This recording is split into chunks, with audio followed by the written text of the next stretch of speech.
Okay, so this is a video that is super, I guess, fundamental to trading.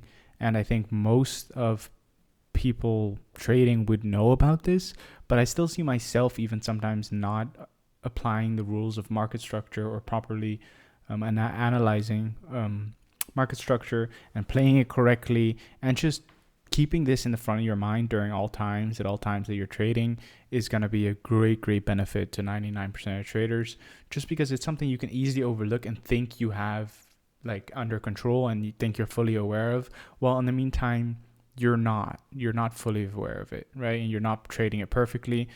um, so what is market structure, right? Market structure, essentially, there's only two types: there's trending and ranging. I split trending into two different types, which is down and up, uptrend, downtrend, super simple. And then ranging, I split, quote unquote, into two different types, which is distribution and accumulation. So we're going to get into the difference between those when we get to ranging markets. So this is essentially what market structure looks like. If you look at your average price chart, this is what it's going to look like, right? It's going to go up for a while. It's going to do something at the top and then go down. You can inverse this if you please, and then it's going to go down for a while, right? You can imagine this inversed. Easy, right? We'll look at examples live in a second after I explain all this. So again, you can see easily this is up. Here we're going kind of sideways. From this point on, we're going kind of sideways, and then we're going down. Very simple, right? So if you look at this market structure, just a quick, obviously, like, it's super rudimentary, but what are we looking at? An uptrend, pretty simple. What are we looking at? Well, there's a different image, different time frame, but it's the same chart. What are we looking at? We're looking at a ranging market, right? Pretty simple. Here, what are we looking at? Downtrend, pretty simple. So what you see is after a trend, so you can see this is all the same chart, by the way. So we'll just grab this chart live here, right? So this is that uptrend we were looking at right here. Then this was the range we were looking at, right? And then this is the downtrend we were looking at. So what tends to happen in any market is after we see an uptrend, we tend to range, or a downtrend, any form of trend, we tend to range right after, right? So whether we can scroll back, right? We can scroll back and see if we can find a great example of this, because you can see it here too, uptrend, kind of range-ish, but this quickly turns into a downtrend, right? So it's not the perfect example, but we can just go down to lower time frames, right? We can go down to 15 minute and grab something random, right? I think this is where we're just at, but here's another example of this, right? You obviously have an uptrend, then you obviously have a range, and then you have the short-term downtrend that is quickly reversed back into an uptrend, and this is what we were looking at on the hourly, right? So we'll continue with this example of this uptrend, range, downtrend, and yeah, so that's essentially that. And then I'm going to get into ranges here for a second, and I don't think that is exactly the most important part, but we're going to get into that, which is after you get a range, or after you get a trend. So this here, in this example, you can see a downtrend, and we tend to get a range. Here's the range, right? And what I'm essentially saying here is that the initial swing low, which is this point, and the swing high are usually going to be the points of the range that you're going to want to pick as your range high, range low, and use as swing points for within this range. So let's take this example, right? Here we go down into this range. We set this as our swing low, swing high, high point, low point. So this is more into getting, not market structure, but this is just trading ranges and how you can play ranges for significant shifts. We wipe out a low. This is, once we reclaim this low, you can perfectly have a nice long setup right over here, straight into the EQ, which is the middle of the range. Or of course, hopefully targeting the top of this range, coming back down, retesting it again. This is another great bottom of the range retest, right? For longs, middle of the range. Once we're at the top, we got a swing test at the top. And what's kind of nice about having the mid range, so the EQ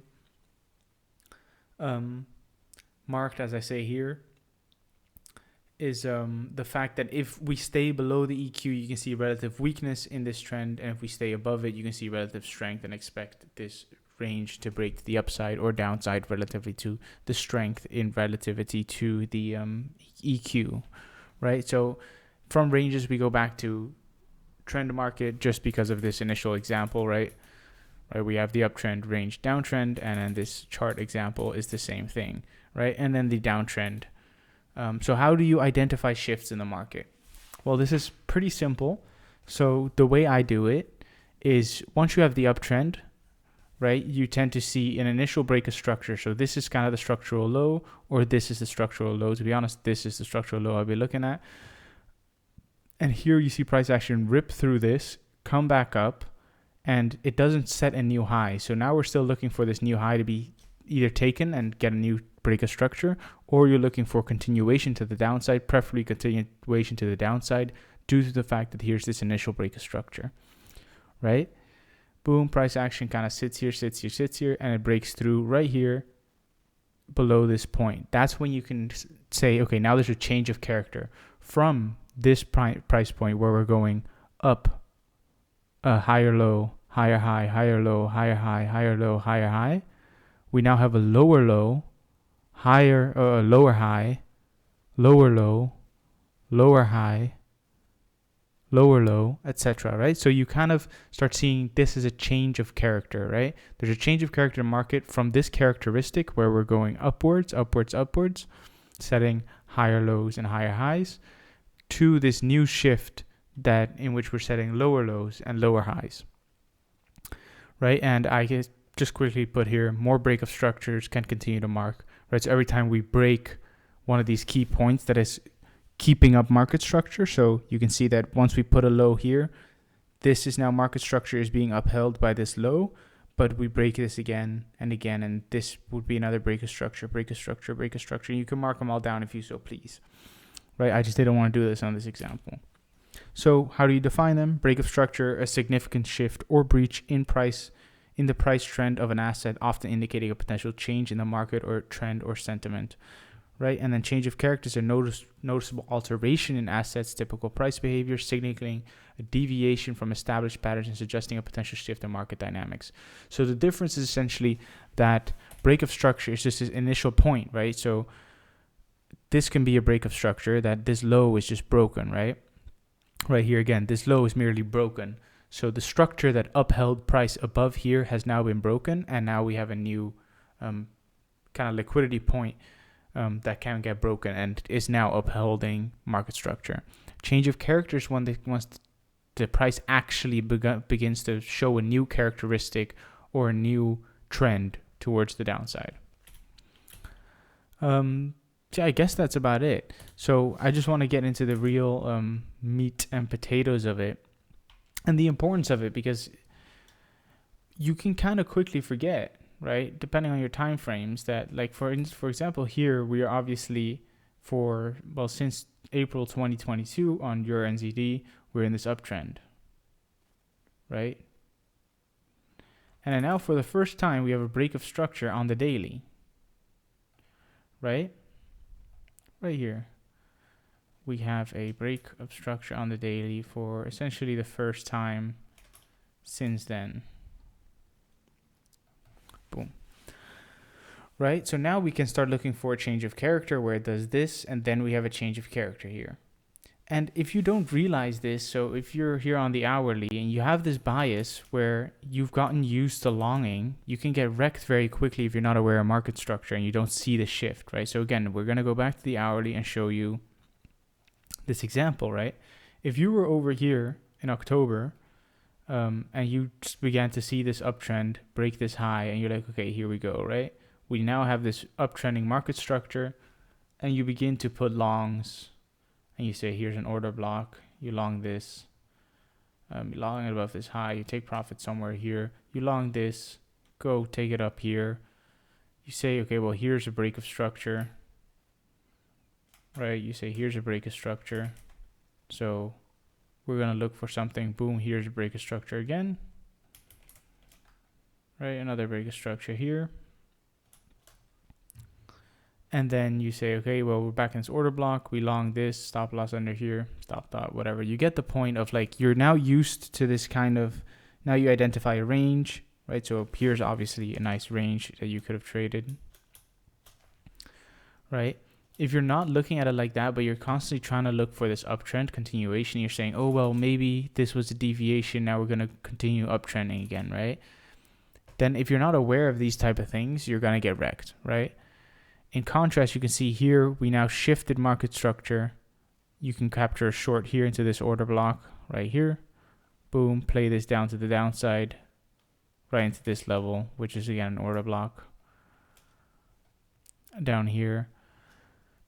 And you start seeing, okay, here's an uptrend again. You start longing, boom, boom, boom. And once this breaks, you don't want to be looking for longs anymore, right? So again, this market structure here, which is the example we had earlier, is the break of structure. Now you might be, okay, now you're cautious at the very least with longs because you're understanding the market structure might or might not have shifted.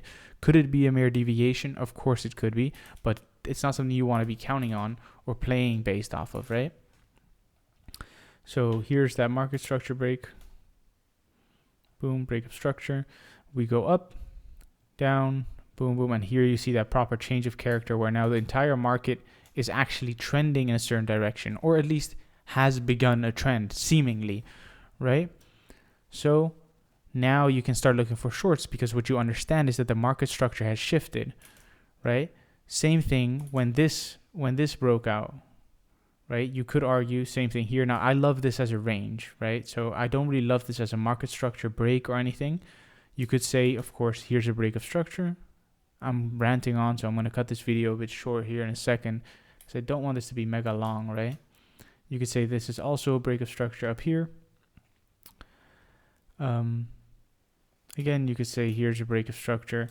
But the problem is if you start doing this and you're not identifying this as a range, which it quite clearly has become, it quite clearly has set a kind of a swing high up here during that first swing and a swing low down here, right? You could even start identifying this as a swing low if you go backwards. This is not exactly how I do it during these steps, right? Because it would be this and then this. So you could identify it as this. In hindsight, what I would do is once we get over to this choppy area, probably if you go on a replay tool around here, I would begin to say, right, so if we just drag this back to this, if this is what my chart looked like, I would probably say, okay, it's starting to, oh, that button is annoying. It's starting to look to me like this is the bottom of the range. Something, well, we'll include that. This is the bottom of the range. That's the top of the range. And then I play it like this, right? But this is a beautiful range example, even by this standard, because what you see is the range high is set, the range low is set. We have a swing point, right, as indicated here, where we swing out the top, we swing it out, we take this liquidity, wipe the liquidity out, come back into this range, retest this once more, prime short opportunity here. Same as this, right? Essentially, if you inverse this picture, right, we flip it around, you have exactly what I'm talking about, right? High, low. I'm, of course, inversing it now in my head, right? Liquidity grab, retest, breakdown, right? And this breakdown went a bit quick, but it's essentially the same concept. So yeah, the way you can do it is this. You can see that this is essentially, let's redraw that. That this is essentially this. If that does not look similar to you, then I think that there's something wrong with you. Except maybe this is different here, where we kind of chopped around here before having this major rejection quickly, and rather in this image we have this. But the market structure idea is of course the exact same. It doesn't have to be perfect by means of this little drawing I drew, right? So that's how you can clearly identify a range in contrast to a market structure. So the point is that you're not always going to be looking for it to be ranging, right? So you could definitely be looking for liquidity points and breaks of structures, but if you started doing a break of structure / change of character analysis within here, as you saw me attempt, what you start seeing is this isn't a ranging market. There's no breaks of structures. And sure there is, but it's too choppy and it's literally ranging. So there's no point in doing an analysis in which you're like constantly attempting to find breaks of structures in the trend, because there is no trend anymore, because we are currently in a ranging market. Here you can see a miniature trend again, right? And ultimately what you could say is that this is just a major range, which is a beautiful analysis too, right? If you say midpoint, bottom, top of the range. But from here, you can clearly see that we've been trending down consistently, right? And you can mark out breaks of structures, changes of characters in order to see that. So that's essentially it on market structure. I think it was a little bit of an all over the place video. I might do another one of these because this is such a rudimentary concept in trading that if you're missing this, you're missing a lot of just understanding when you're trading the market and just clean analysis, etc. So yeah, so not again, but you know where to find me. Join the team. We have free Telegram access, newsletter access, a bunch of articles online on different indicators, different trading styles, how to identify your trading style. It's all on Boomish Capital, so you can find that right here, Boomish Capital. And then finally, find me on Twitter. All my links are there. If you want a link to Bybit, you can join Bybit for decreased fees if you use my referral link. And then, yeah, I'll see you guys around.